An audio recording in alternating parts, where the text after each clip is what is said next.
প্রিয় শিক্ষার্থী, Rangpur polytechnic institute আয়োজিত অনলাইন ক্লাসে সবাইকে স্বাগতম। আমি উপস্থিত মোহাম্মদ আব্দুল মতিন সরকার, জুনিয়র ইনস্ট্রাক্টর, ইলেকট্রিক্যাল বিভাগ, Rangpur polytechnic institute, Rangpur.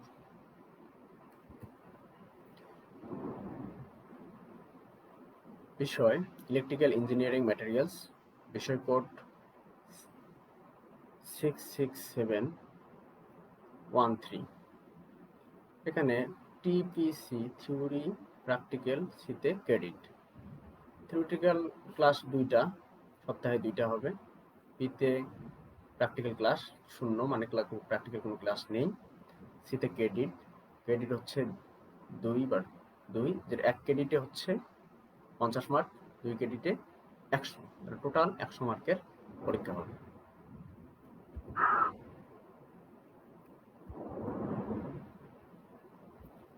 Chapter 2,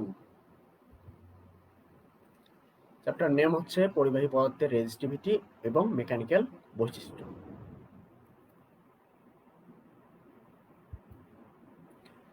এদের শিক্ষণীয় বিষয়গুলি 2.1 রেজিস্টিভিটি, 2.2 তাপমাত্রা গুণাঙ্ক ও গলনাঙ্ক, 2.3 ধাতব পদার্থের রেজিস্টিভিটির উপর প্রভাব বিস্তারকারী বিষয়সমূহ, 2.4 ঘাত সহতা, পরিবাহিতা এবং প্রসারণ পীড়ন। পরিবাহী, অপরিবাহী ও অর্ধপরিবাহীর উপর তাপমাত্রার প্রভাব। পরিবাহী পদার্থের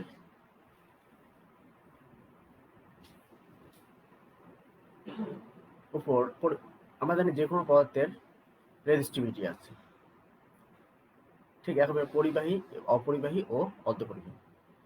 এই পদার্থগুলোর উপর তাপমাত্রা যদি পরিবর্তন হয়, তাপমাত্রা কখন বাড়া কমা করি, তখন ওই পরিবাহীর, অপরিবাহীর ও অর্ধপরিবাহীর রেজিস্টিভিটি কমবে কি বাড়বে, সেটা একটু গ্রাফ আকারে দেখানো হয়েছে। কয়েকটা চিত্র আছে এখানে, 1, 2, 3, 4। যে কোনো একটা চিত্র, প্রিয় শিক্ষার্থী, যে কোনো একটা চিত্র ভালো মতো চিন্তা করলে অন্য চিত্রগুলা সহজেই বোঝা যাবে।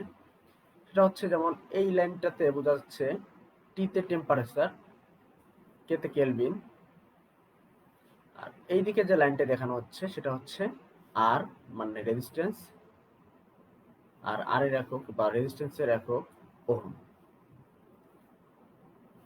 এই লাইন, এই চিত্রে দেখা যাচ্ছে এই টেম্পারেচার লাইন এটা, আর কন্ডাক্টিভিটির লাইন লম্বালম্বি ভাবে আছে। কন্ডাক্টিভিটি আসলে, আর এই এখানে বিভিন্ন কালার দিয়ে দেখানো হয়েছে। ইনসুলেটর একরকম কালার, সেমিকন্ডাক্টর আরেকরকম কালার, কন্ডাক্টর আরেকরকম কালার।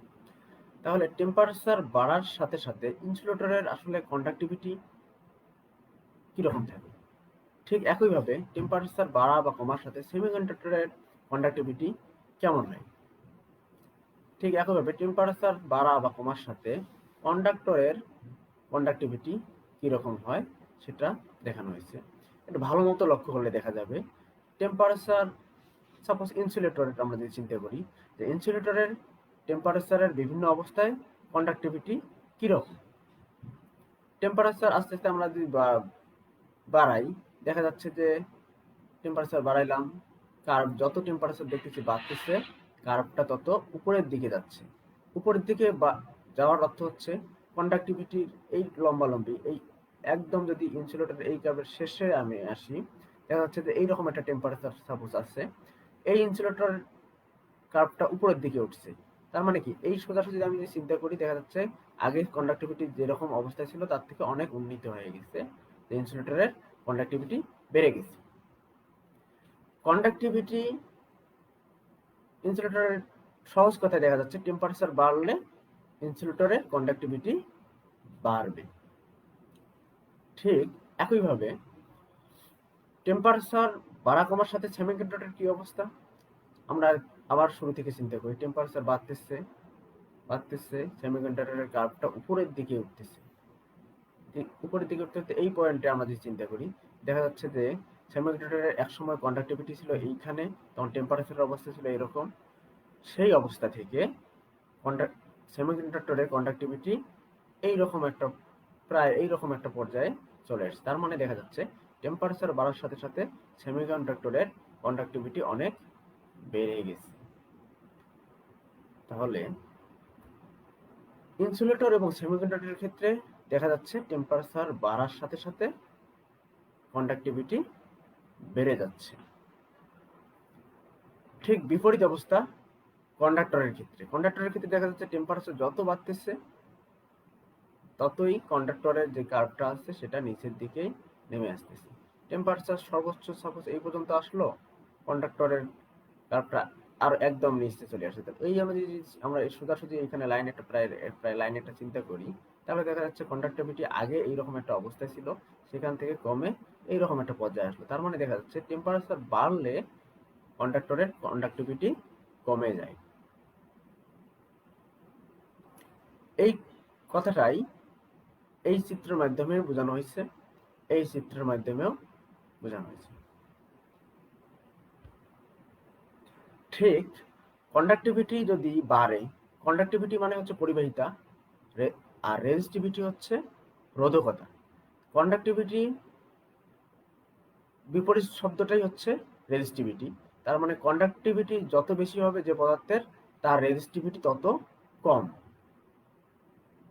তার মানে আমরা যদি দেখি যে ইনসুলেটরের কন্ডাক্টিভিটি আস্তে আস্তে বাড়তেছে, তার মানে ইনসুলেটরের রেজিস্টিভিটি তত কমবে, ইনসুলেটরের রেজিস্টিভিটি তত কমবে। সেমিকন্ডাক্টরের যদি আমরা দেখি কন্ডাক্টিভিটি আস্তে আস্তে বাড়তেছে, তার মানে কন্ডাক্টিভিটি, আমরা যদি একটা রেজিস্টিভিটি এটা চিন্তা করি, এখানে শুধু সেমিকন্ডাক্টর দেখানো হয়েছে, তাহলে সেমিকন্ডাক্টরের যদি কন্ডাক্টিভিটি আস্তে আস্তে উপরের দিকে ওঠে, তাহলে রেজিস্টিভিটি তাহলে কি হবে, আস্তে আস্তে নিচের দিকে নামবে, মানে রেজিস্টিভিটি তত কমবে। টেম্পারেচার বাড়ার সাথে সাথে আমরা শুধু যদি সেমিকন্ডাক্টরটাই চিন্তা করি এই কার্ভ অনুযায়ী, এই চিত্র অনুযায়ী, তাহলে দেখা যাচ্ছে টেম্পারেচারের সাথে কন্ডাক্টিভিটির অবস্থা কি সেমিকন্ডাক্টর পদার্থের, তাহলে টেম্পারেচার বাড়ার সাথে সাথে সেমিকন্ডাক্টরের কন্ডাক্টিভিটি বাড়তেছে, এই কার্ভটা উপরের দিকে উঠে যাচ্ছে।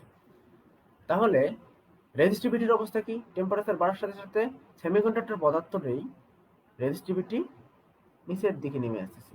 তার মানে দেখা যাচ্ছে কন্ডাক্টিভিটির বিপরীত অবস্থা হচ্ছে রেজিস্টিভিটি। কন্ডাক্টিভিটি যদি একটা পদার্থের কন্ডাক্টিভিটি উপরের দিকে উন্নীত হয়, রেজিস্টিভিটি হবে নিচের দিকে, ততই নিচের দিকে নামবে। আমার মনে হয় বিষয়টা তোমরা ক্লিয়ার, এবং যদি কোনো সমস্যা থাকে বা কোনো কোশ্চেন তৈরি হয়, প্লিজ কমেন্ট বক্সে জানাবে, আমি সময় করে উত্তর দেবো ইনশাআল্লাহ। 2.1 লো রেজিস্টিভিটি পদার্থ। এখানে লো রেজিস্টিভিটি পদার্থ অনেকগুলো উদাহরণ দেওয়া আছে: aluminium, copper, gold, iron, silver, tungsten, nichrome, carbon. এই পদার্থগুলোর রেজিস্টিভিটি মাপা হয়েছে এবং কন্ডাক্টিভিটি পরিমাপ করা হয়েছে।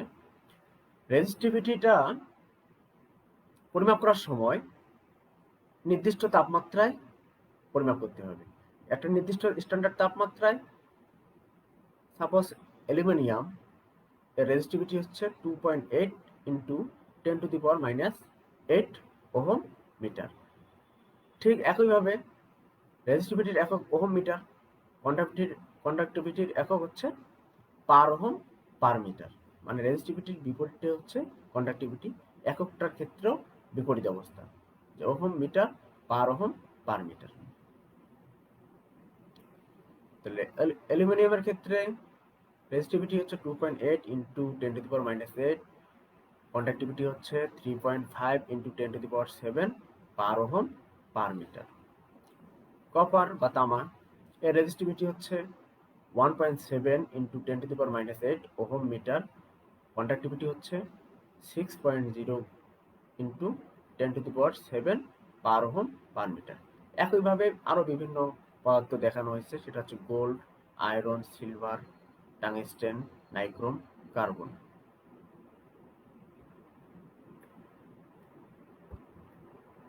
রেজিস্টিভিটিটা কি, নির্দিষ্ট তাপমাত্রায় 1 মিটার অথবা 1 সেন্টিমিটার বাহু বিশিষ্ট কোনো একটি পরিবাহী পদার্থের ঘনকের দুটি বিপরীত তলের মধ্যবর্তী রেজিস্ট্যান্সকে আপেক্ষিক রেজিস্ট্যান্স বা আপেক্ষিক রোধ বা রেজিস্টিভিটি বলে। তাহলে কন্ডিশনটা কি? রেজিস্টিভিটি মাপার কন্ডিশন হচ্ছে নির্দিষ্ট তাপমাত্রায় যদি 1 মিটার দৈর্ঘ্য হয়, প্রস্থ 1 মিটার হতে হবে, উচ্চতাও 1 মিটার হতে হবে। তাহলে এই রকম দৈর্ঘ্য, প্রস্থ, উচ্চতা বিশিষ্ট একটা ঘনক তৈরি করতে হবে। ঘনকটার দুটো বিপরীত তলের মধ্যবর্তী রেজিস্ট্যান্স পরিমাপ করলে যে মানটা পাবো সেটাই হচ্ছে ওই পদার্থটার আপেক্ষিক রেজিস্ট্যান্স। ঠিক একইভাবে যদি আমরা 1 সেন্টিমিটার দৈর্ঘ্য চিন্তা করি, 1 সেন্টিমিটার প্রস্থ চিন্তা করতে হবে, 1 সেন্টিমিটার উচ্চতা বিশিষ্ট বাহু নিতে হবে। বাহু নিয়ে একটা ঘনক তৈরি করার পর ঘনকের দুটো বিপরীত তলের যদি আমরা রেজিস্ট্যান্স পরিমাপ করি, তাহলে যে রেজিস্ট্যান্সটা পাবো সেটাই হচ্ছে ওই পদার্থের আপেক্ষিক রেজিস্ট্যান্স বা রেজিস্টিভিটি। এই রেজিস্টিভিটিকে রো দ্বারা প্রকাশ করা হয়। এই চিহ্নটা হচ্ছে রো, গ্রিক অক্ষর রো, একে রো দ্বারা প্রকাশ করা হয়। রেজিস্টিভিটিকে রো দ্বারা প্রকাশ করা হয়। এই রেজিস্টিভিটি বাড়া কমা ডিপেন্ড করতেছে কিসের উপর? ওই পদার্থের রেজিস্ট্যান্সের উপর। এই সূত্র থেকে যদি আমরা চিন্তা করি রেজিস্ট্যান্সের উপর, এটা হচ্ছে প্রস্থচ্ছেদের ক্ষেত্রফল। এই কন্ডাক্টরটা, এটা যদি এটা একটা কন্ডাক্টর, এই কন্ডাক্টরের প্রস্থচ্ছেদের ক্ষেত্রফলের উপর, ক্ষেত্রফলটা হচ্ছে এ, আর এলটা হচ্ছে এই পরিবাহীটার দৈর্ঘ্য। এখান থেকে সাপোজ এটা একটা পরিবাহী, এখান থেকে এই পরিবাহীর দৈর্ঘ্য এল। তার মানে দৈর্ঘ্য যত কম হবে রেজিস্টিভিটি তত বেশি হবে। দৈর্ঘ্য যত বেশি হবে রেজিস্টিভিটি তত কম হবে। কিছু বিষয় আমরা সমীকরণ থেকে বা সূত্র থেকে আমরা কিন্তু বুঝে ফেলতে পারি যে আসলে রেজিস্টিভিটি বিষয় কোন কোন বিষয়ের উপর ডিপেন্ড করতেছে। দেখা যাচ্ছে রেজিস্ট্যান্স বাড়লে আপেক্ষিক রেজিস্ট্যান্স বা রেজিস্টিভিটি বাড়ে। কন্ডাক্টরের যদি প্রস্থচ্ছেদের ক্ষেত্রফল বেশি হয় তাহলে রেজিস্টিভিটি বেশি হবে। তাহলে বিপরীত ক্রমে যদি প্রস্থচ্ছেদের ক্ষেত্রফল কম হয় তাহলে রেজিস্টিভিটি কম হবে। রেজিস্ট্যান্সের এখানে একটা চিহ্ন দেওয়া আছে, রেজিস্ট্যান্সকে বোঝানোর জন্য এইরকম একটা চিহ্ন ব্যবহার করা হয়। এটা হচ্ছে রেজিস্ট্যান্সের চিহ্ন।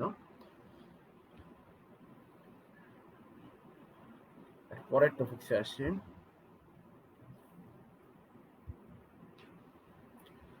তাপমাত্রা গুণাঙ্ক ও গলনাঙ্ক। তাপমাত্রা গুণাঙ্কটা কি? কোনো পদার্থের মূল রেজিস্ট্যান্স প্রতি 1 ডিগ্রি সেলসিয়াস তাপমাত্রা যতটুকু বৃদ্ধি বা হ্রাস পায় তাকে ওই পদার্থের রেজিস্ট্যান্সের তাপমাত্রা গুণাঙ্ক বা তাপমাত্রা সহগ বলে।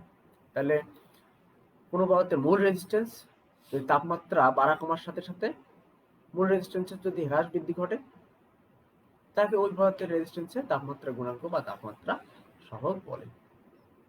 গলনাঙ্ক, গলনাঙ্কটা হচ্ছে স্থির চাপে। কন্ডিশনটা কি? স্থির চাপে কোনো একটি কঠিন পদার্থে তাপ প্রয়োগ করতে থাকলে যে নির্দিষ্ট তাপমাত্রায় উহা গলতে শুরু করে, এবং গলন শেষ না হওয়া পর্যন্ত তাপ প্রয়োগ সত্ত্বেও তাপমাত্রার কোনো পরিবর্তন ঘটবে না, পরিবর্তন হয় না, তাকে ওই পদার্থের গলনাঙ্ক বলে।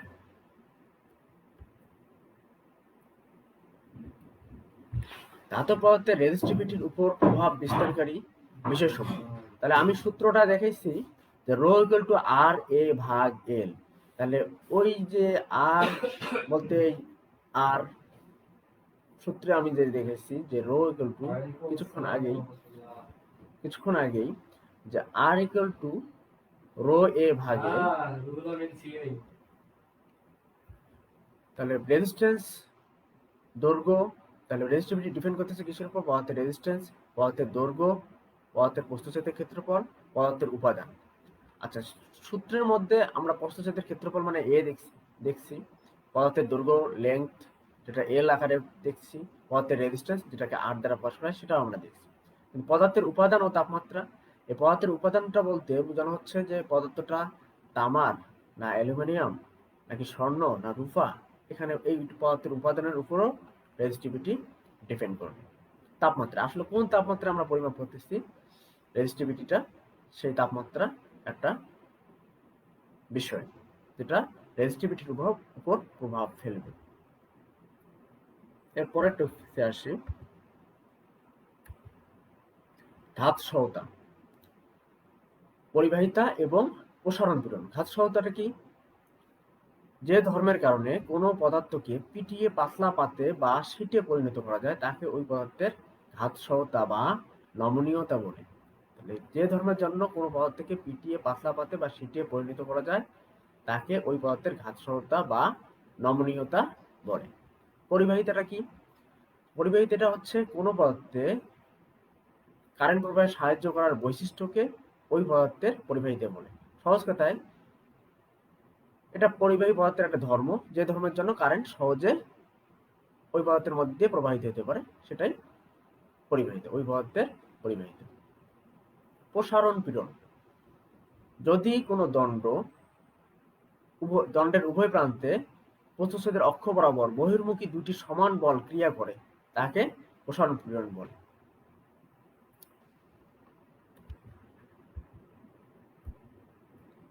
আমি আলোচনার প্রায় শেষ পর্যায়ে চলে আসছি। বাড়ির কাজ